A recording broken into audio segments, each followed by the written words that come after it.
Unexpected moment ito. Tinambakan ba naman ang number 1 team sa standing sa PBA ng team ng Ginebra? Arvin Tolentino ng Northport nagsalita patungkol sa nangyaring ito sa Game 1 ng semis.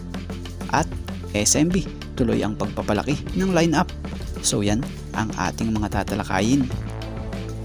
Mukhang ang SMB muling desidido na talaga na bumalik ng mas malakas at hindi lang basta mas malakas kundi mas malaki.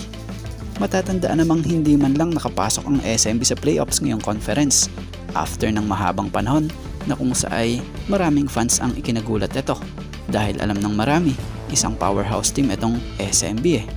So balita nga ngayon, batay sa isang post ni Sir Snow, credit po ayon rito, Kuliglig told me the San Miguel Beermen are eyeing big men Raul Soyud and or Michael Miranda. So kung ganun, kung titingnan natin kung magdagdag pa ng big man itong SMB, possible maging backup ito.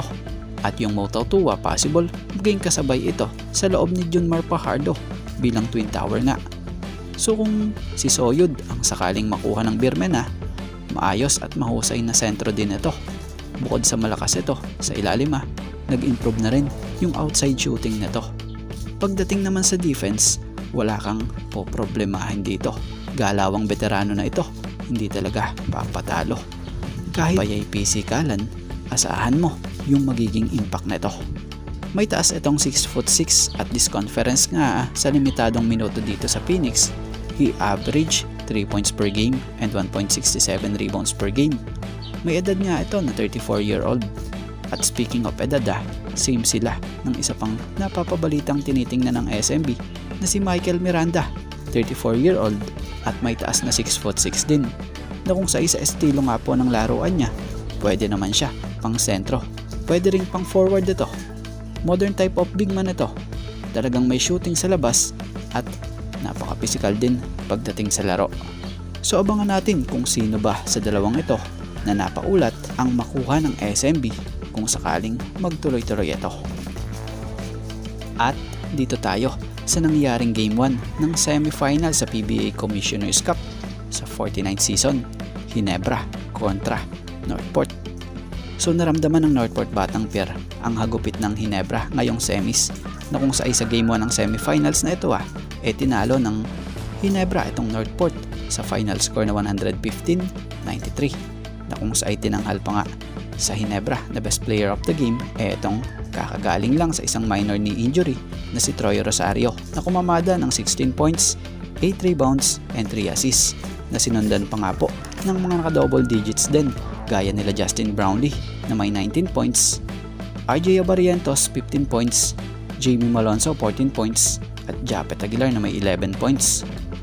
So sa pagkatalong ito ng Northport Batang Pier, batay sa nabasa nating report, aminado ang isang player ng Northport na si Arvin Tolentino na kulang pa ang iba niyang teammates sa playoffs experience. Kaya sila dinaig ng Barangay Ginebra sa una nilang paghaharap sa PBA semifinals. Bukod dun, first time nga rin din daw kasi nung iba niyang teammates, but that's good also nga raw na na-experience na nila iyon dito sa nangyaring larong ito. So meron pa namang daw game, will definitely be better ng aniya.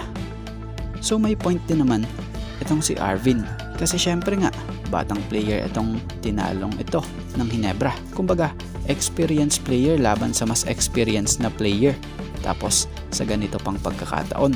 So una syempre normal lang na masyak ang Northport sa ganitong pakiramdam dahil ang Ginebra sanay na yan Kumbaga mataas na talaga yung moral ng mga ito sa ganang sitwasyon. So tingnan natin sa mga next game nila kung makakapag-adjust ba itong Northport sa inilalatag ng Ginebra sa kanila na taktika.